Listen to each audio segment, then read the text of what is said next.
¿Está usted seguro que todo dolor abdominal es porque usted tiene un problema exclusivamente de su sistema visceral o su problema gastrointestinal o el abdomen?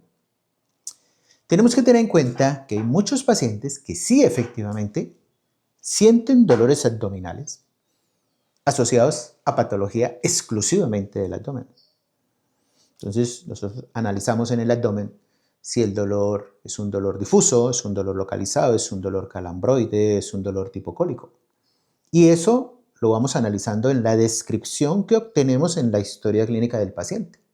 Nosotros miramos intensidad, duración, localización, si hay síntomas adicionales asociados, síntomas de llenura, gases, distensión, fiebre, si el paciente tiene algún tipo de náusea, vómito, si tiene un cambio en la coloración de la piel, si tiene una serie de sintomatologías que vamos viendo en el paciente. Y en el examen físico valoramos si hay puntos dolorosos muy localizados, si tiene el paciente un McBurney positivo, si tiene un signo de Murphy positivo en patología de vesícula, el McBurney que es para patología de apéndice, apendicitis, si tiene el paciente un punto doloroso, por ejemplo, en la zona de la válvula iliocecal, si tenemos un punto doloroso en la válvula de Houston.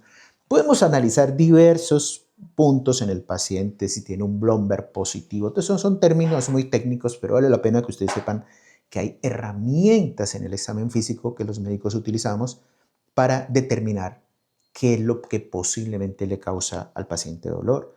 Podemos utilizar estudios adicionales, estudios endoscópicos, gastroscopias, colonoscopias, tomografía axial computarizada. Si queremos estudiar patología biliar, hacer exámenes pertinentes. Por ejemplo, si tenemos una sospecha de que el dolor del paciente localizado en esta zona si es un hígado graso, entonces hacer pruebas específicas para hígado graso.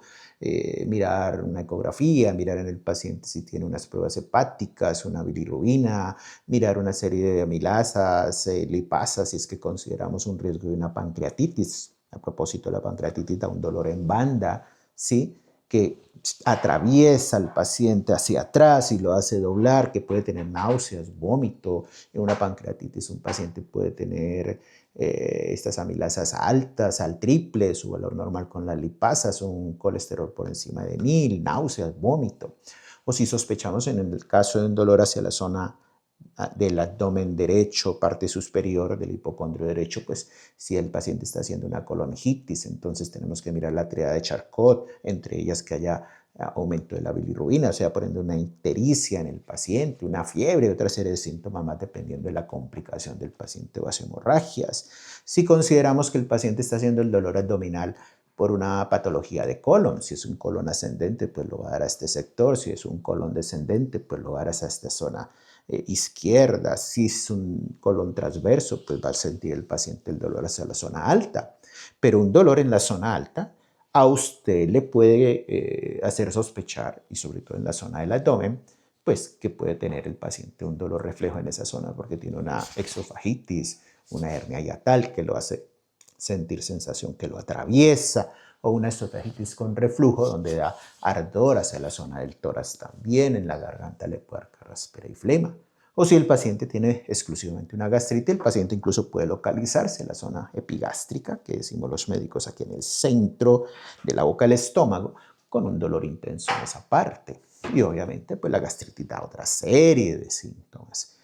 También podemos tener pacientes que tienen una apendicitis con un McBurney positivo, pero el paciente inicialmente hace el dolor en la boca del estómago, que siente que se desplaza hacia la zona del ombligo y luego se localiza hacia la fosa ilíaca derecha del paciente. Pero hay pacientes que tienen apendicitis donde uno lo palpa al lado de la fosa ilíaca izquierda o baja izquierda y el paciente le refleja el dolor es al lado del apéndice, no hacia el lado donde uno presiona. Entonces, miren, existe una cantidad de patologías, úlcera de colon, la colitis ulcerativa, la enfermedad de Crohn, patologías inflamatorias, los divertículos. Una diverticulosis, la mayoría se localizan hacia el sector derecho del abdomen, pero hay divertículos localizados al sector izquierdo. Y un divertículo se puede complicar, no solo dar dolor, entrar a un estado inflamatorio, dar un abdomen agudo porque se está microperforando, dar fiebre porque está haciendo infección de ese divertículo. Eso requiere probablemente un manejo de tipo intrahospitalario. Ya si pasó a la fase aguda, que era hospitalaria, pues uno puede seguir haciéndole un tratamiento biológico de medicinas complementarias a ese divertículo. Si tenemos una colitis ulcerativa, las terapias de ozono, las terapias con medicamentos biológicos pueden cicatrizar completamente una colitis ulcerativa, mejorar la calidad de vida de un paciente con enfermedad de Crohn, mejorar y cicatrizar una duodenitis que está dando dolor a la boca, al estómago, al dolor en el centro, corregir esa gastritis, repararla y cicatrizarla, mejorar ese reflujo gastroesofágico, mejorar la contracción de la zona cardioesofágica para que esa hernia hiatal no le moleste, no le genere tanto dolor al paciente que siente que lo atraviesa hacia atrás. Entonces, eso es muy importante tenerlo en cuenta.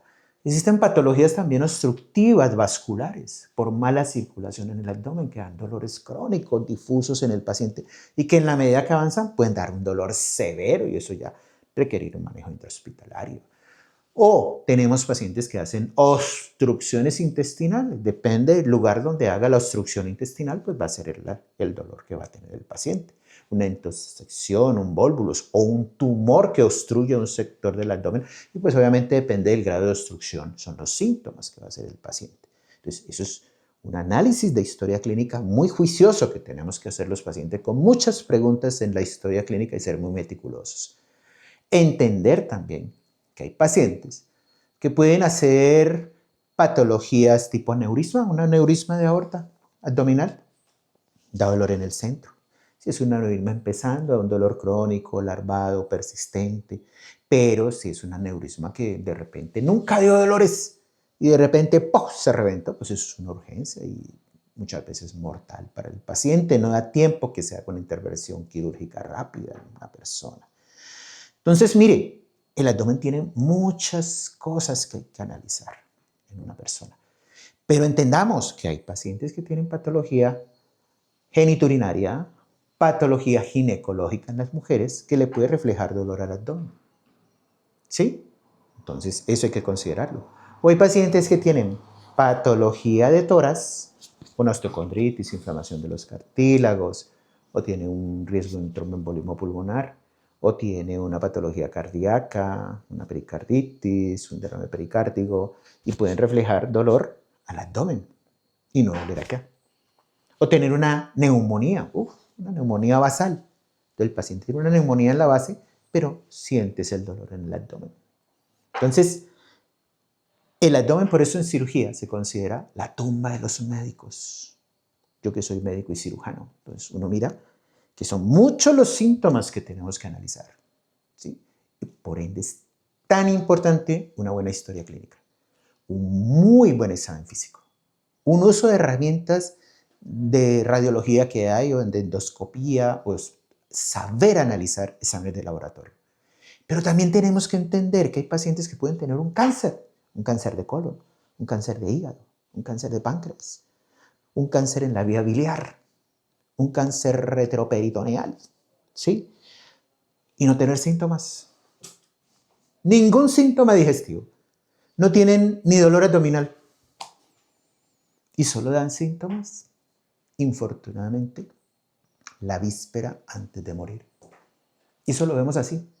Pues la gente se escandaliza, no, es que estuvo de médicos, o él era muy sanote y no consultó, entonces pues nunca fue un médico, o estuvo 2 días un síntoma medio vago y pues muy sutil, entonces el médico mandó los exámenes, de pronto el paciente no se los hizo, y ya cuando hizo la crisis, al día siguiente se fue. Y la gente monta películas alrededor de eso bien rara, pero no entienden que hay gente que solo hace síntomas la víspera y miran, tienen hasta cáncer metastásico y se va. Entonces, ojo con eso. Por eso es tan importante también hacerse, ¿sabe? Medicina preventiva. Hacerse después de ciertas edades sus estudios de colonoscopia, gastroscópica. ¿Por qué no? Yo soy médico y cirujano y yo mando esos exámenes. Exámenes de laboratorio, si hay que mirarlos, hacer un chequeo anual. ¿Por qué no? Pero qué chévere que nosotros contamos en nuestra especialidad con una herramienta que utilizamos en nuestra consulta médica, que es el examen de impedanciometría médica, que es un examen funcional. Es un examen funcional, no de rayos X. Yo ya lo he explicado antes en programas que hemos hecho en estos videos. Y es un examen que es una herramienta que nos permite, a veces hasta sin que él diagnostique cáncer, sospechar cánceres, sospecharlo. Entonces, en ese caso yo tomo exámenes complementarios, obviamente que tengo que tomarlos. O mando marcadores de cáncer, el CA19-9, el CA antígeno carcinoma embrionario, la alfa-fetoproteína. Bueno, hay muchas pruebas que uno, como médico, sabe analizar. Eso pues no lo sabe alguien que no sea médico. Por eso usted tiene que cerciorarse que vaya a un médico, caramba. Mire todo lo que les he hablado hoy y faltan muchas cosas a explicar. Y contamos con herramientas de tratamiento, medicamentos biológicos para diversas patologías que les he mencionado, con resultados muy buenos de recuperación en las úlceras, en las colitis, en las gastritis, en el colon irritable. Apoyamos tratamientos donde pacientes necesitan cirugías, ¿sí? Por ciertas situaciones que tienen abdominales, de todas estas patologías que le hablo, y apoyamos preparando pacientes o hacemos posoperatorio con tratamientos de medicina complementaria para rehabilitar mucho más rápido a un paciente. O si tiene un proceso canceroso gastrointestinal, hacer un manejo de medicina regenerativa a la par del manejo convencional que suma en beneficios del paciente, hace que responda incluso mejor a los tratamientos que hacen nuestros colegas en el área de oncología. Entonces, eso es muy importante que usted lo conozca y sepa que podemos apoyar su recuperación y su calidad de vida, incluso mejorar condiciones de salud donde el paciente dice, ya me he tratado con muchos medicamentos para esa gastritis, para esa colitis, y no noto resultados, pero haciendo estos tratamientos podemos lograr recuperaciones muy altas, de un 80, 90%, 100% incluso, en patologías donde la medicina convencional me enseñó a mí como médico y cirujano que no hay nada más que hacer. Y no, en este campo nos llevamos la sorpresa que podemos ayudarla a usted a recuperar su salud, su calidad de vida y ese dolor crónico que tanto lo aqueja. Dr. Suárez, Medicina Regenerativa.